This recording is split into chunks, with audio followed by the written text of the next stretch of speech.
Olá, pessoas. Nesse vídeo nós vamos bater um papinho sobre o romantismo no Brasil. Visão geral, contexto histórico, as três gerações, um resumo assim, bem superficial sobre as três gerações românticas na poesia. Tá? Na sequência, outros vídeos tratarão de cada geração especificamente e depois da prosa romântica. Bom, o romantismo acontece no Brasil entre 1836 e 1881. 1836, publicação do livro Suspiros Poéticos e Saudades, do Gonçalves de Magalhães. E 1881, publicação de Memórias Póstumas de Brás Cubas, do Machado de Assis, que já não tem mais o perfil romântico, né? Porque o início e o fim de uma escola literária é sempre marcado pela publicação de alguma obra, né? Uma obra com características daquela escola literária, e quando finaliza, uma obra que já não se identifica com aquela escola literária. Bom, só para a gente se localizar no tempo, 1836 que começa aqui. Então, o contexto histórico bem próximo. 1808, a família real vem para o Brasil.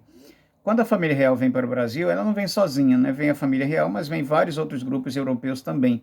E a partir daí, vários outros grupos europeus são estimulados a virem para cá, porque se pretendia fazer um branqueamento da população. Há, inclusive, menções na literatura e na história de pedidos de um carregamento, como se fosse coisa mesmo, de um carregamento de um navio, né, que a Europa, algum país da Europa, que eu não lembro agora exatamente qual, mas que mandasse para cá um navio cheio de mulheres brancas para se casarem com os homens brancos no Brasil para fazer o branqueamento da população. Essa tentativa de branqueamento da população ela acontece em vários momentos da nossa história, tá? Isso não é uma coisa assim, um episódio isolado, não. Isso acontece em vários momentos. É parte desse racismo, né, que nós temos, que nos foi ensinado, que nos foi passado, numa tentativa de fazer um apagamento da contribuição africana, né, para a nossa cultura, literatura, arte, tudo. 1822 acontece a independência do Brasil. Tá? Olha, 1808 a família real vem para cá, 1822 acontece a independência. A independência do Brasil ela não tem uma revolução. O que a gente poderia chamar de revolução pela independência foi sufocada no século anterior, né, nos anos 1700, que foi a Inconfidência Mineira, com a prisão e morte e esquartejamento do Tiradentes e de outros militantes, né, da causa da Inconfidência, como nós vimos lá no vídeo sobre o arcadismo, né? Alguns desses presos eram escritores, inclusive, como é o caso do Cláudio Manuel da Costa, como é o caso do Tomás Antônio Gonzaga. Bom, então, em 1836 acontece o início, né, do romantismo, importado da Europa. O objetivo do romantismo era produzir uma arte voltada para essa nova burguesia brasileira, né, porque era uma burguesia católica, né? Você tem a família real, que poderíamos chamar de uma aristocracia, ou algo próximo a essa aristocracia, né, que a gente viu em vários momentos da Europa, e uma classe que está chegando próxima ao poder, né, que é um grupo de pessoas brancas, portugueses e várias dessas pessoas já brasileiras, né, e que tem alguma influência, algum poder, algum dinheiro, e era preciso produzir uma arte para essa pessoa. Então, o romantismo ela é uma arte voltada para esse público, né, para essa burguesia católica. E ela é produzida também por essa burguesia católica. Então, é a burguesia que produz para a burguesia. Daí, muitas vezes, querer se fantasiar, querer se embelezar determinadas situações. É o que ocorre, por exemplo, na primeira geração. A primeira geração, chamada de nacionalismo ou indianismo, é aquela geração de poetas que está assim muito entusiasmado ainda com a independência. Na independência em 1822, 14 anos depois, 1836, começa esse momento aí da nossa literatura. Então, os poetas, os escritores dessa geração, eles estão muito empolgados, muito entusiasmados com a ideia de sermos um país e não mais uma colônia. Tá? E era preciso também, gente, dar uma mexida boa, né, na autoestima desse povo, porque veja só, o brasileiro ele não tinha assim para comemorar, não, nossa independência foi obtida com uma revolução na qual participamos e morreu gente se sacrificou e foi uma luta, não teve isso. Aquele grito da independência, aquele grito de independência ou morte, a gente fica se perguntando para quem que o Dom Pedro estava gritando, né? Ou seja, você tem ali um embelezamento da história. O quadro, né, um quadro que foi encomendado, esqueci agora o nome do pintor, Mas o quadro que trata da independência, né, um quadro histórico, que o pintor é contratado para fazer aquilo, e ele retrata a independência, o grito da independência, gente, aquilo ali é fantasioso, aquela cena nunca aconteceu. Né? E para quem seria esse grito, né? Independência ou morte? Para quem? Que morte de quem? Quem ia matar quem? Porque a independência do Brasil ela acontece com o cara chegando para a família real portuguesa e dizendo para os governantes de Portugal: olha, nós não queremos mais ser colônia, nós queremos ser país agora e queremos a independência de lá. E quanto custa isso? O cara fixa um valor. Quando ele fixa um valor, o Brasil não tem aquele dinheiro todo, então pega dinheiro emprestado com a Inglaterra, né? E aí começa uma dívida externa.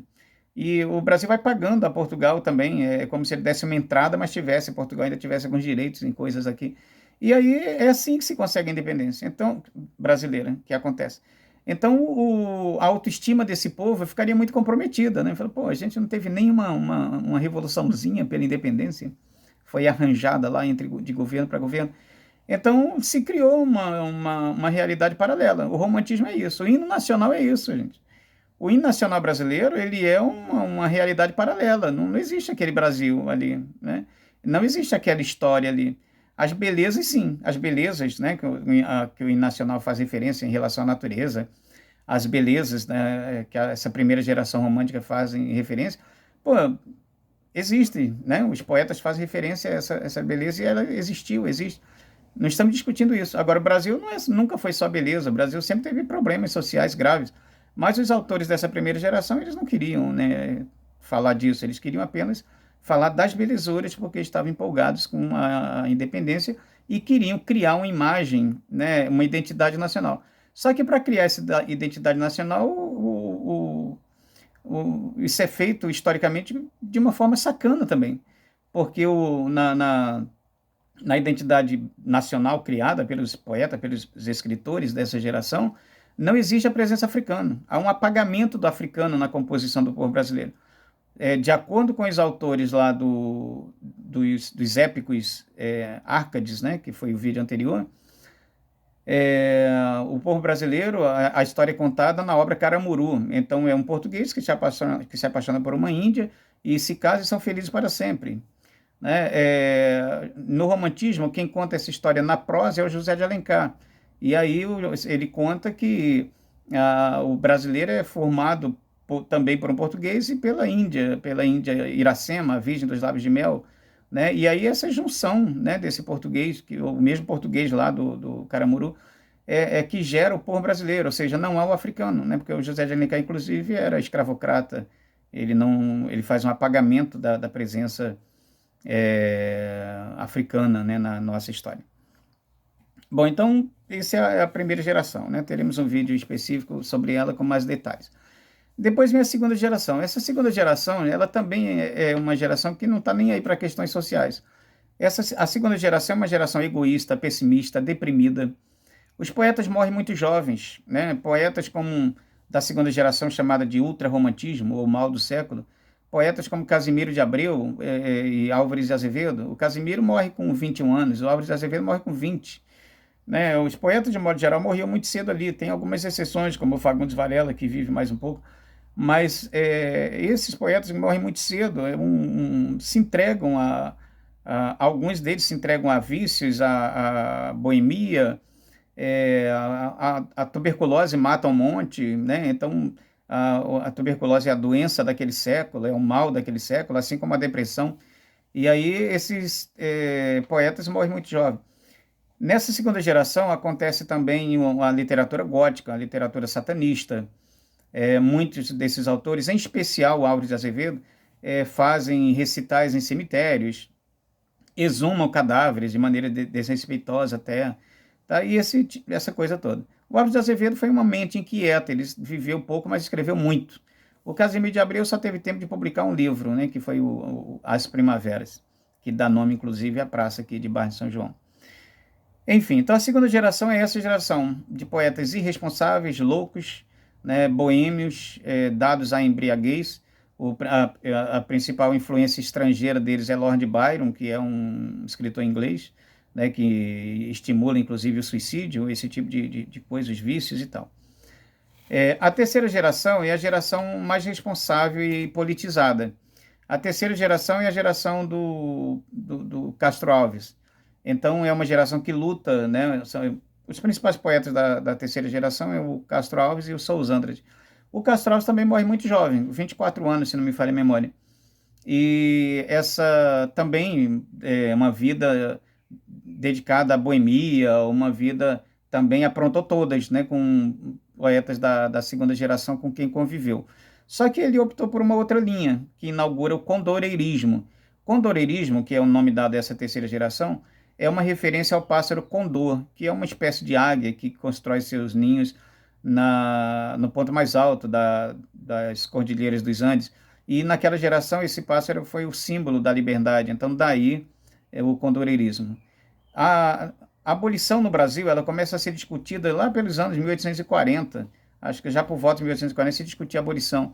E 1850, se não me falha a memória, é quando se proíbe a importação de escravos, né? O tráfico normal de escravos da África para cá. Mas o tráfico continua, né? Porque os traficantes de escravos continuam em ação.